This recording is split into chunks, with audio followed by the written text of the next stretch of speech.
Uma das minhas aulas mais enfáticas, que eu sempre faço, é a defesa absoluta da democracia brasileira, porque é só você olhar para o mundo, para a história do mundo, para o presente do mundo, o passado e o presente do mundo, e você vê que os países que de verdade construíram civilizações sólidas, sensatas, decentes, são democracias.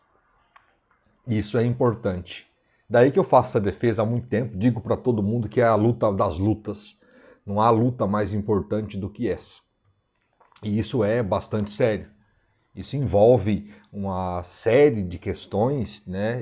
Mas dentre a mais importante delas é, lógico, viver num regime de liberdades, onde você pode exercer o seu direito de ir e vir, de falar o que pensa, de defender suas ideias, sem que isso seja para você uma espécie de, sei lá, perigo, sem que você seja ameaçado por pensar assim ou pensar de outra forma.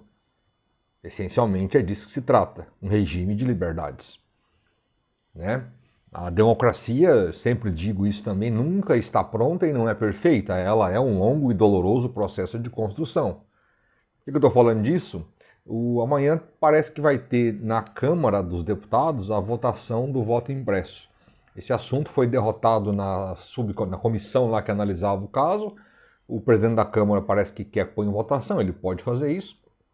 E a Câmara tende a votar não, contra o voto impresso. E interessante, os deputados não estão votando contra o voto impresso porque acreditam que ele não seja necessário. Não é isso. É porque eles sabem que o Bolsonaro, na eleição do ano que vem, vai usar esse assunto voto impresso para tumultuar. Tudo que esse pessoal quer é uma coisa material para tumultuar. Eles tentaram tumultuar a eleição de 2018, mesmo ganhando. Sabiam que iam ganhar e tumultuaram. Né? Eu presenciei esses casos em sessões eleitorais, eu era mesário na época. Imagina com um papel, é muito fácil tumultuar a eleição de papel. Então, as boas intenções não estão com os bolsonaristas nessa questão do voto impresso. Eu sou a favor do voto impresso. Eu sou a favor de uma forma de você recontar votos.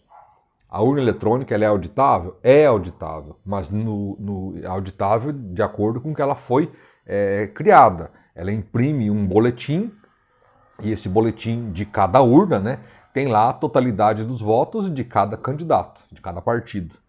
Nesse sentido, ela é auditável. Para você fraudar uma urna, né, você fraudaria no máximo 300 votos. E 300 votos não ganha eleição para presidente. E fraudar muitas urnas é muito difícil. É muito complicado. Então, nesse sentido, a eleição do Brasil é segura. Né? Poderíamos incrementar e colocar uma coisinha a mais? Eu topo a ideia do voto impresso, mas não com esse objetivo que esses caras querem.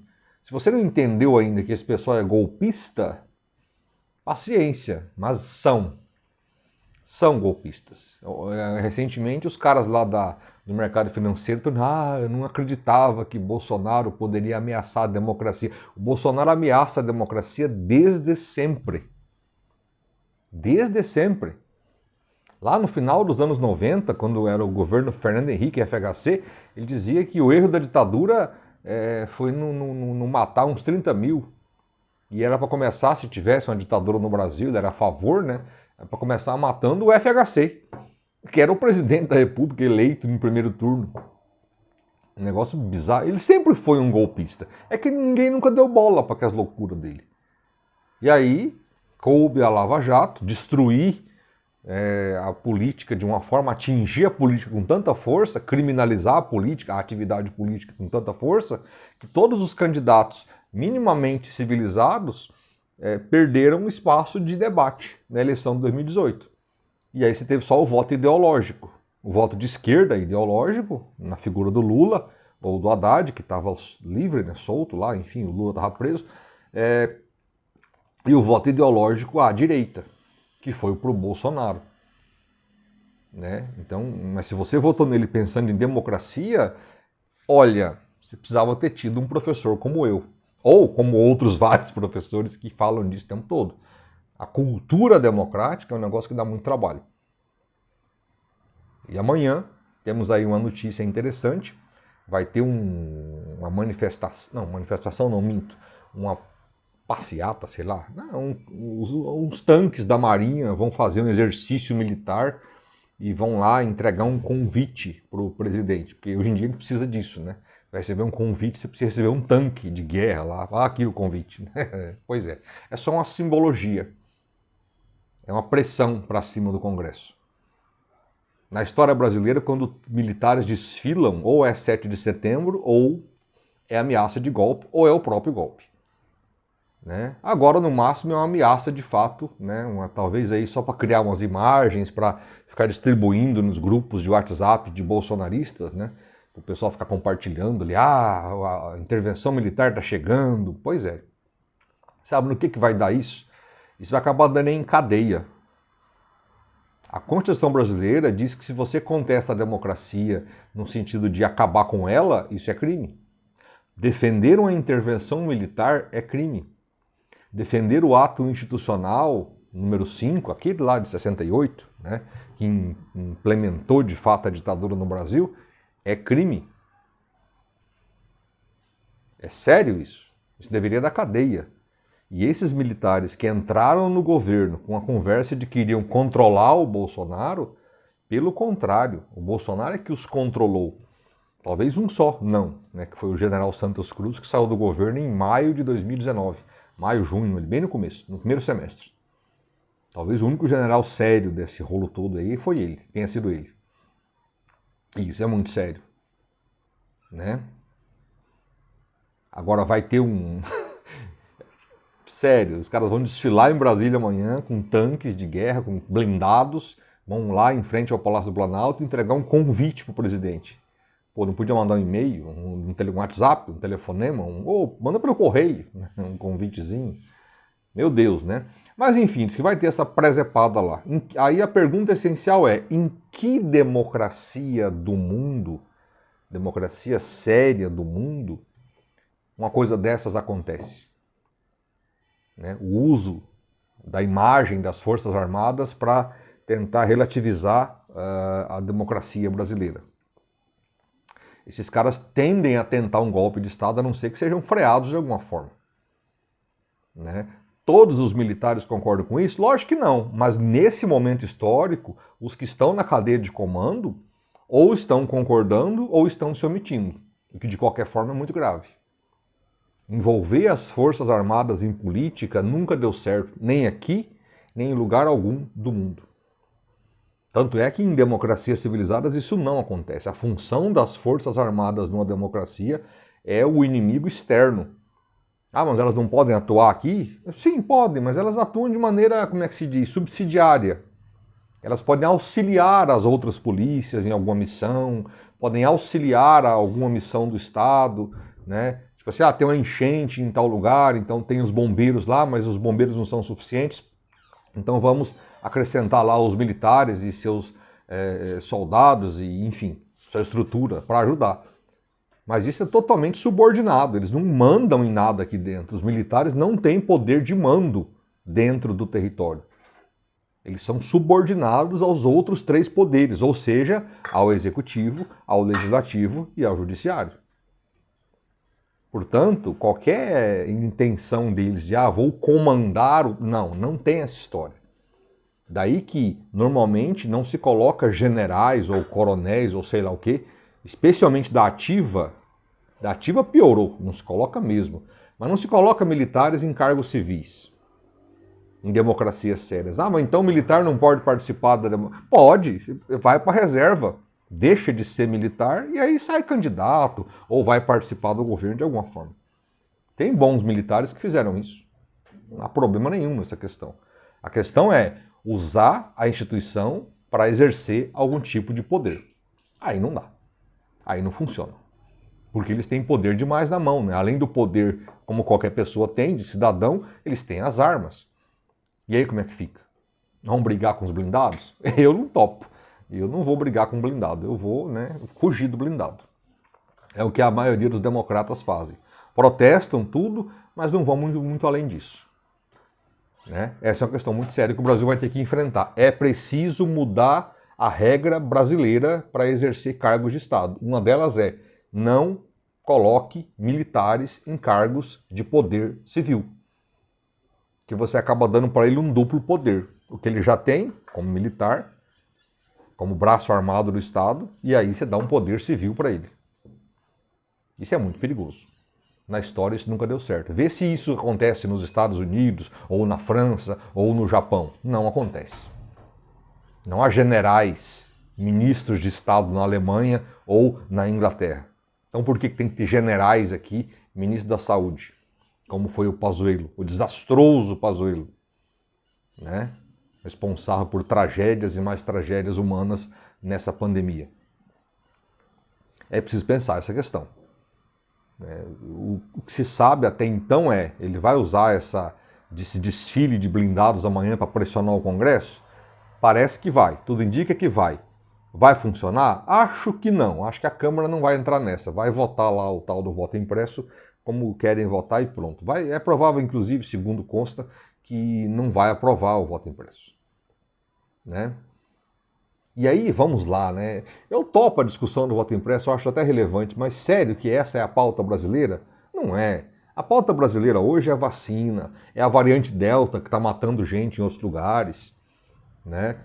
Ainda bem que, pelo jeito, está matando quem não se vacinou em países como os Estados Unidos, por exemplo, onde o movimento antivacina é gigantesco.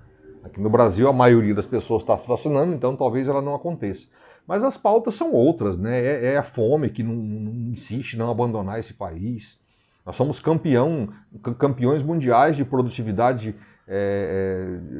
do agronegócio, de commodities do agronegócio, e a gente tem gente passando fome. Como é que isso é possível? Como que você suporta uma coisa dessa? Eu não suporto, eu não dou conta disso. Eu não consigo vivenciar essa realidade. Gente pedindo osso em supermercado, doação de osso, enquanto a gente é o maior exportador de carne bovina do mundo.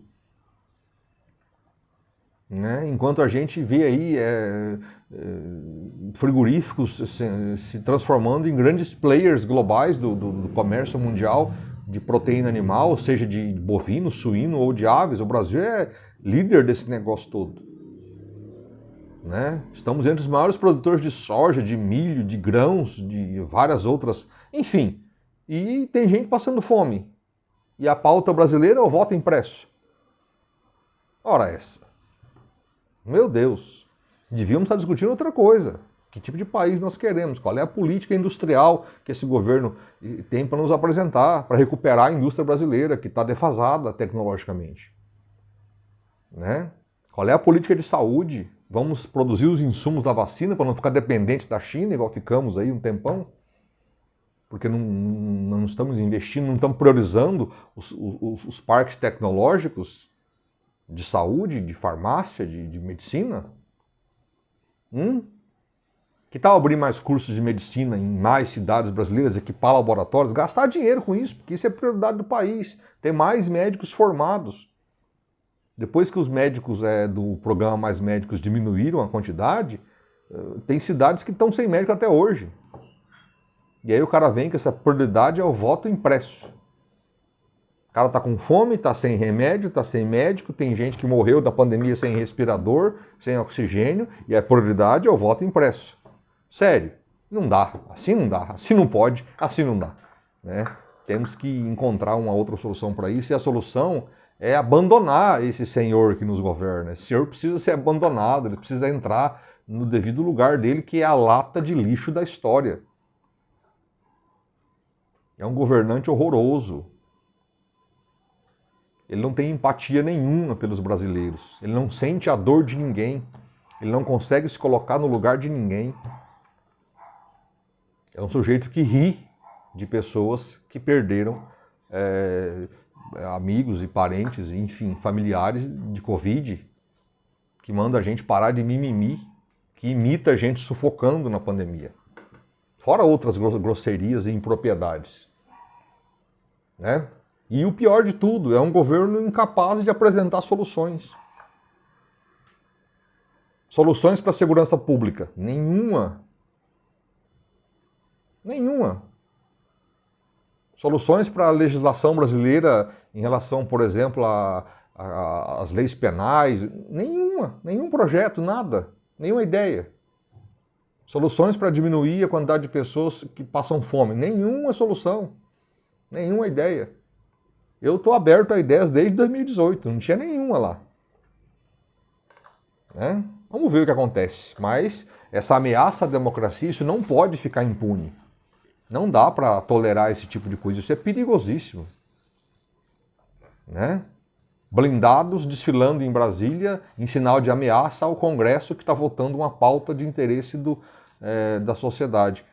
Isso é um vexame, isso é uma vergonha. Isso é um país de quinta categoria. Assim não dá, assim não pode. Né? E isso não é possível a gente ficar aceitando. E é uma pena que o Exército e a Marinha, que nesse caso acho que são blindados da Marinha, esteja entrando nessa.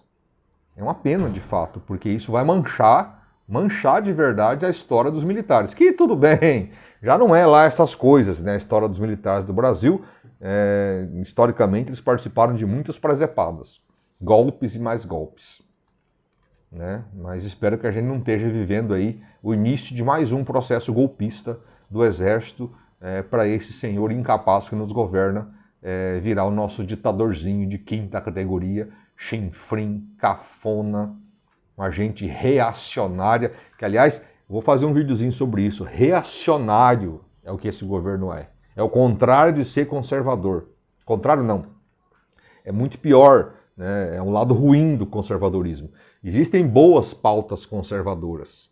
O conservador, antes de tudo, conserva as instituições que dão certo. O que esses que nos governam querem é fazer a sociedade voltar no tempo, viver como vivíamos no passado. O nome disso é reacionarismo. Isso não é conservadorismo. Com conservador dá para debater, conversar, viver de boa, sem problema nenhum. Com reacionário, não. É uma gente atrasada e que quer nos levar de volta para o passado, um passado que a gente deveria não esquecer, porque tem que lembrar das coisas, mas, sei lá, deixar lá no passado. Não ficar tentando trazer aquelas coisas para agora.